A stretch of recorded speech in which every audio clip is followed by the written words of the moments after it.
Tawfiq, directeur de publication de Conso News, fondateur du Moroccan Consumer Day.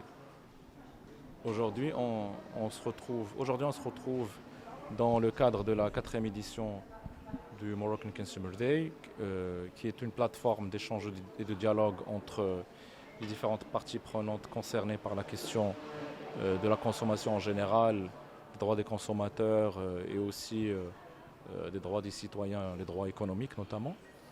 Et la thématique de cette année est les chantiers sociaux du royaume, quel rôle pour les entreprises. C'est une thématique qui s'est imposée d'elle-même vu le contexte de réforme sociale dans lequel est engagé le pays sous l'impulsion de Sa Majesté le Roi. Et donc l'idée aujourd'hui, c'est d'en débattre, faire un peu l'inventaire de ce qui est fait en la matière, le rôle de l'État, mais aussi surtout le rôle des entreprises, qui, à notre avis, ont un rôle important à jouer dans ce sens à travers la responsabilité sociale de l'entreprise. C'est Mohamed, je suis dirigeant du cabinet Perfunction Consulting. Nous sommes un cabinet de conseil de formation spécialisé en développement commercial des entreprises. Donc, nous travaillons aux côtés des TPE, PME, des entreprises dans tout ce qui est développement, projet de développement commercial. Par rapport au thème d'aujourd'hui, c'est-à-dire est-ce que les entreprises marocaines ils ont plus ou moins la capacité de fidéliser leurs clients internes pour pouvoir, on va dire, développer encore davantage leur capital humain. C'est vrai qu'il y a beaucoup de projets qui ont été mis en place afin de valoriser même Sa Majesté dernièrement par rapport à la souveraineté industrielle, tous les chantiers qui sont lancés. Il a insisté sur l'investissement et le développement dans le capital humain. Parce que finalement, l'entreprise marque sa différenciation et surtout dans un contexte concurrentiel par le niveau de leurs ressources humaines. Donc maintenant, il y a du travail qui a été fait, mais je pense qu'il y a toujours un chemin à faire là-dessus, c'est-à-dire que maintenant, le style de management, ça veut dire les dirigeants de l'entreprise, ils doivent avoir cette sensibilisation par rapport à leurs ressources humaines et les considérer comme leur clé de voûte, comme une clé de différenciation. Je suis Abdelghani Youmi, je suis économiste spécialiste des politiques publiques. Donc aujourd'hui, dans le cadre de cette grande rencontre sur les marchés, donc en fait les chantiers du royaume et sociaux du royaume et le rôle de l'entreprise, je vais participer sur 2 sujets très importants.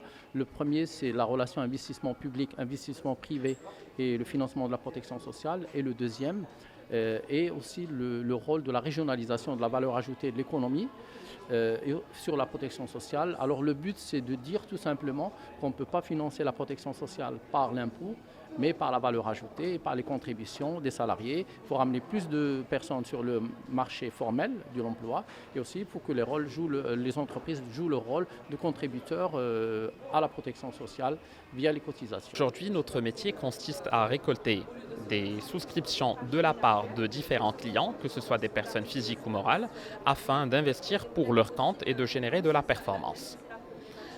La thématique sociale est quelque chose qui est ancré dans l'ADN de notre maison mère, à savoir la Société Générale Maroc et celle France également, et c'est quelque chose qui vient nous imprégner directement. D'ailleurs, dans ce sens, nous sommes la première société de gestion au Maroc à avoir ratifié les principes pour l'investissement responsable des Nations Unies, ainsi que le GIN, qui est un cercle d'investisseurs dont l'objectif est l'impact économique et social avant économique.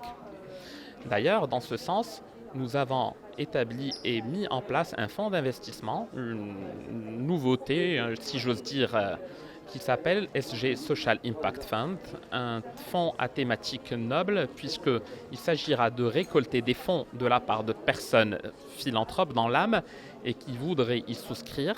Nous, en tant que professionnels, investir les fonds pour générer encore une fois une performance. Une performance, c'est de l'argent en plus. Bien sûr, faire tout pour préserver le capital de ces personnes. Nous, en tant que professionnels, nous avons les atouts pour le faire. Donc, c'est notre objectif sur la durée, bien sûr. Et tout cet excédent qui serait dégagé irait financer des associations ainsi que des coopératives.